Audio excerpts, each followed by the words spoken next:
People, we are Tottenham TV, back here for some more content for you guys today. And what we're going to be focusing on, we're actually going to be doing a series of these. As you know, every summer Spurs have many targets to get through, and we've got how many different 1, 2, 3, 4, 5, 6, 7, 8 different positions that we're going to be focusing on in this particular series. But today we are just focusing on left centre back. We've got 8 different targets to get through who we think Spurs could be targeting or should be targeting in this season's transfer market.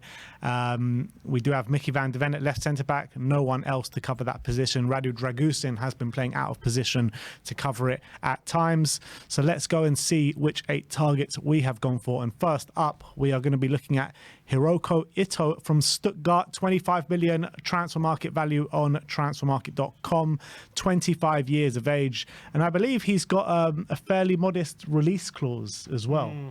Yeah, I'm not sure how much it is, but I think it's not something that's, I think it's been reported to be around 25 million, I think.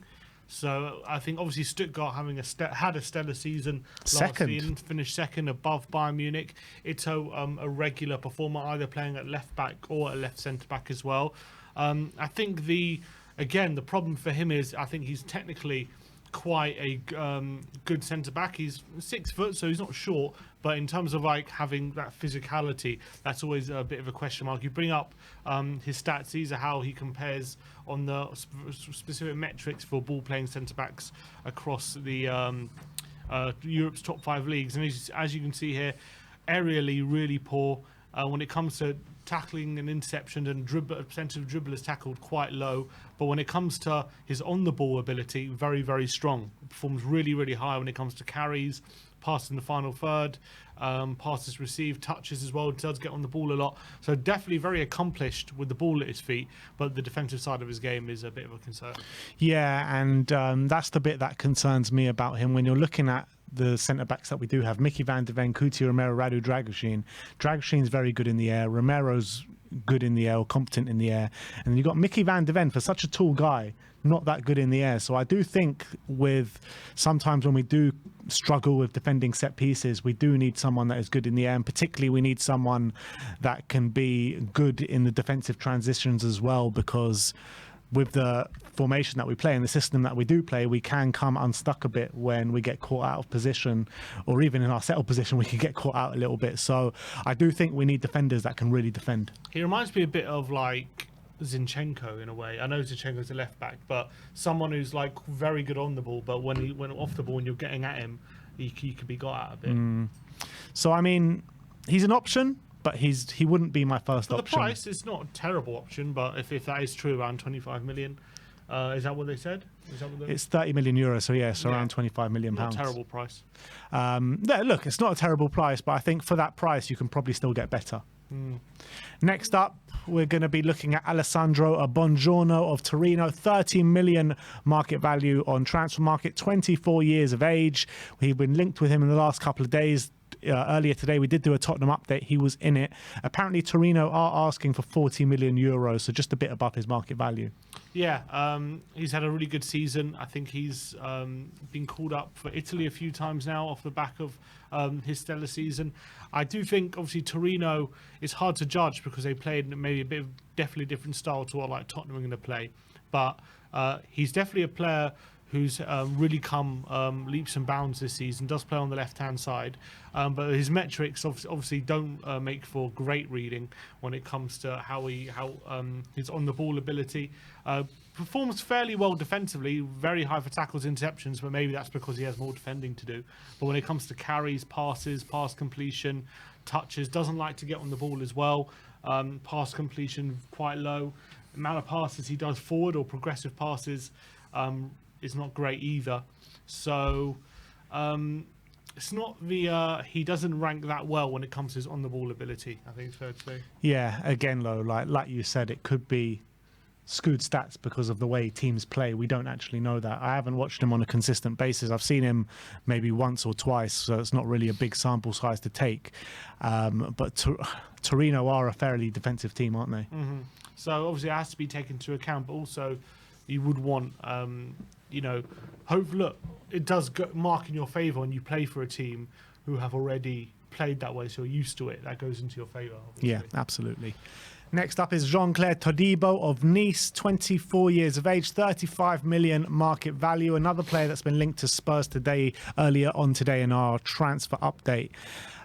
He's a top quality player. He really is. He's had time at Barcelona, never really cut the grade at Barca for one reason or another. Apparently, he was supposed to come into Barcelona as Gerard Piqué's replacement, and he never got a fair crack of the whip. Ended up going to Nice, I think, or he might have gone to a club before then. But at Nice, he's been absolutely brilliant. There have been a few kind of rumours about attitude problems from Todibo. But in terms of an out-and-out defender, out-and-out footballer, I think he could be exactly what we're looking for. Well, he's definitely highly sought after, and a lot of teams are after him. I think the problem we have with Todibo is he probably sees himself as a player who could, get into the France team, like of that kind of quality. And coming to Tottenham, he's battling with very, very high quality centre backs, and you're looking at him right now. Is there a guaranteed place for him in the first team in our best 11? And at the moment, I'm not saying he wouldn't get in it. I'm just saying there's not a guaranteed place. Whereas other clubs maybe there would be. So that marks against us. But you look at the quality. I mean, it's there for all to see. Performs very, very well. Definitely on the ball defensively as well. Definitely likes to get involved in the defensive side of the game. Get stuck in quite high with tackles, interceptions. Aerial's not the best, but it's not terrible. Just below average. Percentage of dribblers tackled as well. Not amazing, but it's not horrific. Just below average as well. So maybe he's not the best when he has to go into the wide areas and people are dribbling at him. But when it comes to his ability on the ball, his passing ability, carrying ability, one of the best in Europe at the moment. So clearly someone we should be looking at if he's willing to come and we are at affordable price. Yeah, and if you're looking at him and Mickey van der Ven as your left centre-back options and they're fighting each other for that spot, I don't know any club in world football that's probably got two of that quality in the same position. So that makes me think that this one's probably a bit unrealistic. Definitely. Because you got Todibo, Man United have been linked. Ineos obviously own both clubs. It does seem like a match that's probably going to go through with Man United. Varane leaving, isn't he? So there's definitely some spots for him at Manchester United. Whether he wants to go to Man United in this current state, I don't know. But I just got a feeling like if he was to come to Spurs, one of him or Van der Ven, whoever gets up getting the nod on a consistent basis, will end up wanting to leave. Probably. So that is the situation with Jean-Claire Todibo. Let's go over to Jared Branthwaite of Everton, 21 years of age, 30 million euros market value. Just been called up for the England squad to the Euros and the provisional squad. I'm a massive, massive believer in Jared Branthwaite. I think he's been brilliant this season. Contributed so well to a lot of Everton have got so many clean sheets this season, and he's contributed that massively. A threat down the other end from set piece as well. Really good in the air, competent on the ball, and he's got a bit of pace about him as well. Yeah, and obviously I don't think that 30 million price tag is what he's going to cost. He's going to cost at least double that, I would assume, especially after going to the Euros with England if he makes it to the squad, which he's quite likely to. I've been very impressed with his ability to step up at such a young age. He's been really, really impressive this season. Looking at his stats, obviously, from Everton, obviously not the most possession-based team, I think it's fair to say. So I think that definitely hurts him when it comes to his possession and ball progression statistics. He doesn't really play too many passes. He doesn't have the best pass completion rate. But what he does perform really highly at is his defensive statistics. So aerial duels, very strong in the air. When it comes to dribblers tackled as well, quite good in the one-on-one duels. He is able to tackle players running at him. Tackles and interceptions, he performs quite highly as well.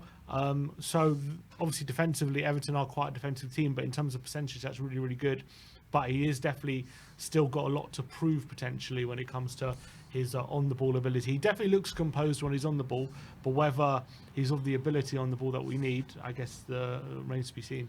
He's also very young, which he can be moulded in somewhat, and I think that if he does go to a better team that does have ball play, like a possession-based team, I think that he could rise to that level. I think he is so good, and I think he's got levels to go up as well. So I believe Branthwaite could be, a future solid England centre-back starting year in, year out in tournaments for years to come. So that is Jared Branthwaite. Another England centre-back that we're going to look at is Mark Guehi of Crystal Palace. €38 million market value on transfer market, 23 years of age, which is...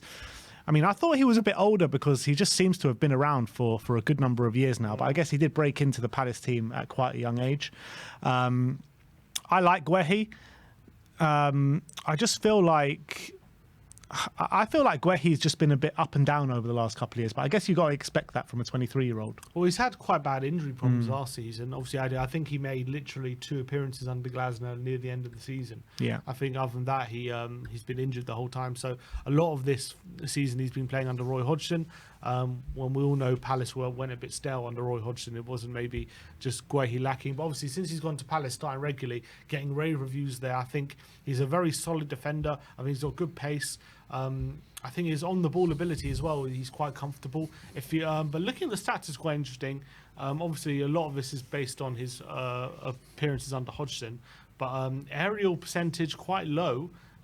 Doesn't really get involved too much on the tackles and interceptions. Dribblers tackled quite low as well. He does perform fairly decent on his on-the-ball ability when it comes to amount of touches, above average for the other thing. Nothing too impressive apart from maybe passing to the final third.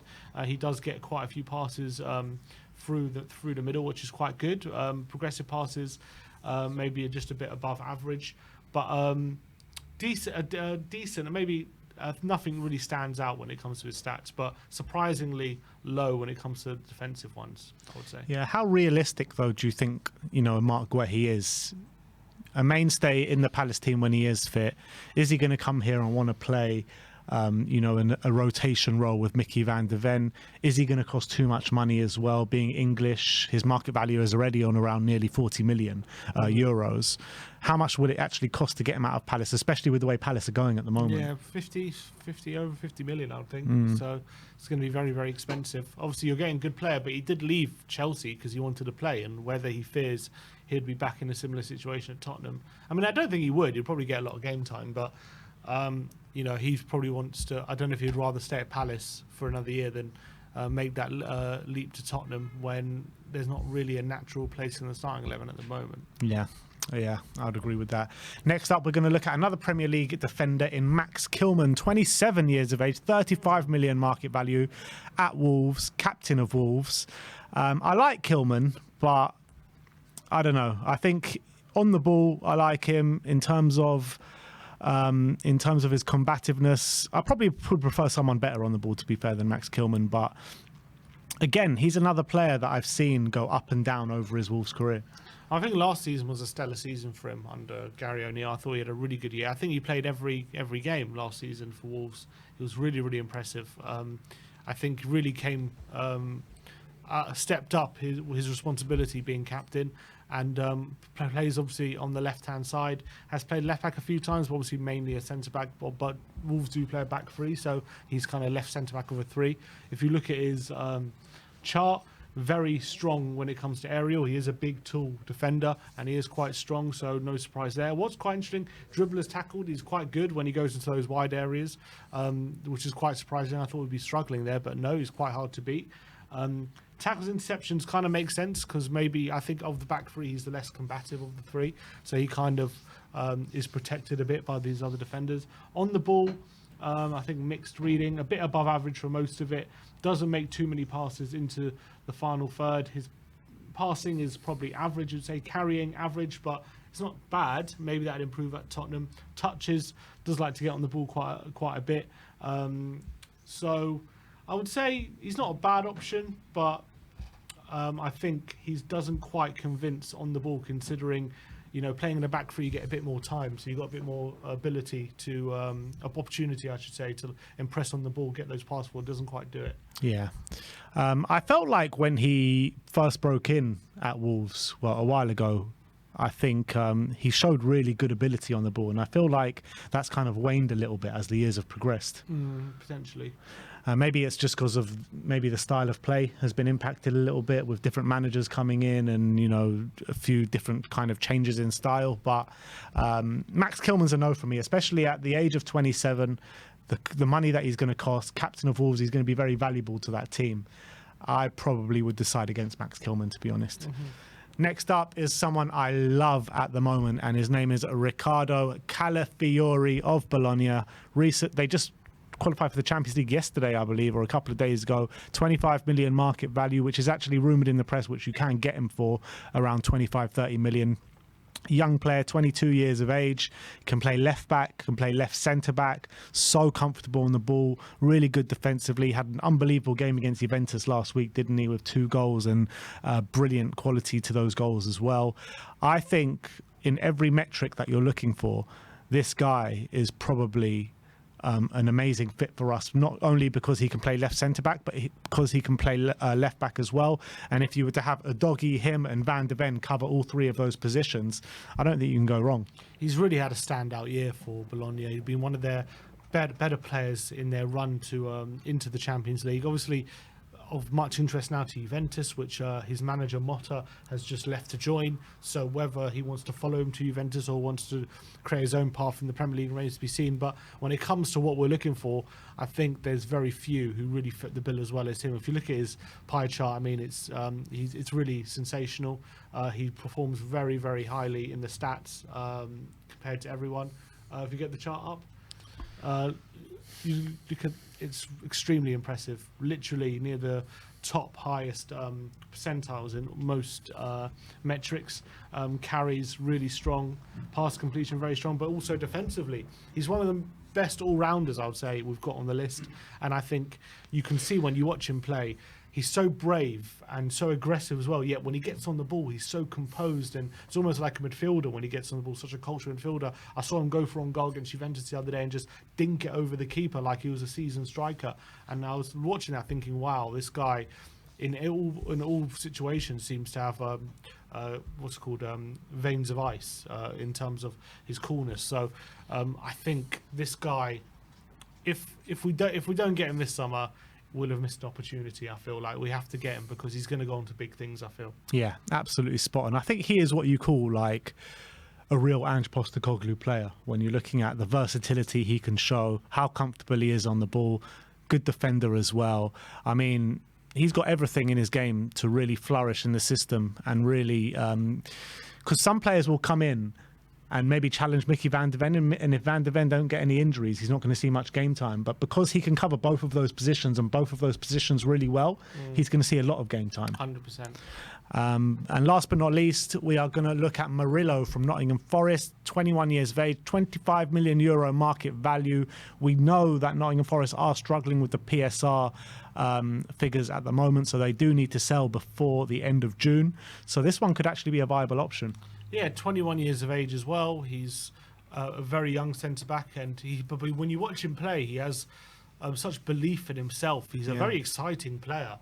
He literally carries the ball often from centre-back into the final third without a care in the world, sometimes to the detriment, but a lot of the times it's really exciting to watch. He's a really good dribbler from centre-back, doesn't mind having a shot from 30 yards as well. He's got a bit of a hammer of a left foot. He's got a bit of Romero about him. Yeah, I think so. Defensively, quite good. Looking at the stats, performs fairly performs quite well in the defensive stats. I mean, this one's like clearances performing well. Passing doesn't form that well, the passing ability. Aerials not that well. Obviously, he usually plays in a back three under Nuno, so maybe skews a bit the stats. Defensively, passes block good, tackles interceptions good. So I think he's still quite raw as a 21-year-old. I look at him compared to like a Branthwaite. I feel like Branthwaite's a bit more of a controlled, cool customer. Murillo's a bit more of like a bull in a china shop right now, which can work, but I kind of feel like he needs to be honed in a bit to really bring the best out of him. But I definitely think there's a lot of potential there in Murillo. Yeah, I kind of feel like when you're looking at the centre-back options that we do have, and you look at the different styles that will work with each other, you have Romero, that's one style. I feel Dragoshin is more towards the Romero style than he is towards the Van de Ven style. So I do think that the next one that we do bring in needs to be more maybe to the Van de Ven style to give us a bit more balance to that centre-back options. Which I don't know who on the list would be like. I would say like someone like Guehi would be. I would say Kilman probably would be. Branthwaite probably would be. But and maybe Buongiorno. But I think Calafiore is more combative. Murillo is more combative. Todibo as well. and potentially I think Ito. No, I think Ito would probably be a bit more Van der Ven. So interesting.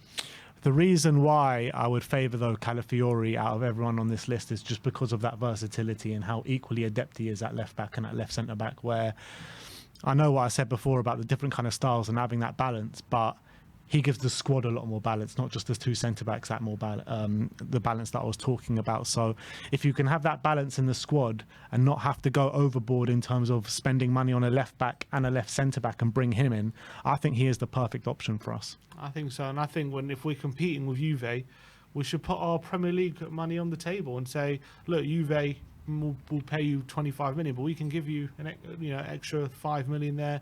Put money on the table. I mean, as I said before, I think I'll be shocked if 25 million is the actual price for him. I think it'll probably be higher once all said and done, but I think he should be our #1 target for sure. Yeah, 100% agree. But do you agree with us? Do you think out of that list, Calafiori should be our #1 target? If not, let us know yours in the comments section below.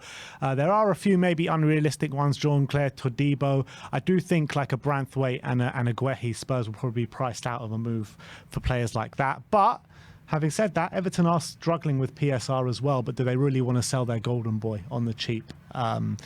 But will they have a choice though if no one else comes in for any of their other players? I'm not sure. I have to wait and see. Yeah, we will have to wait and see. But that is our targets for left centre back going into this summer. Let us know your thoughts in the comment section below. Like, subscribe and comment. And as always, come on, you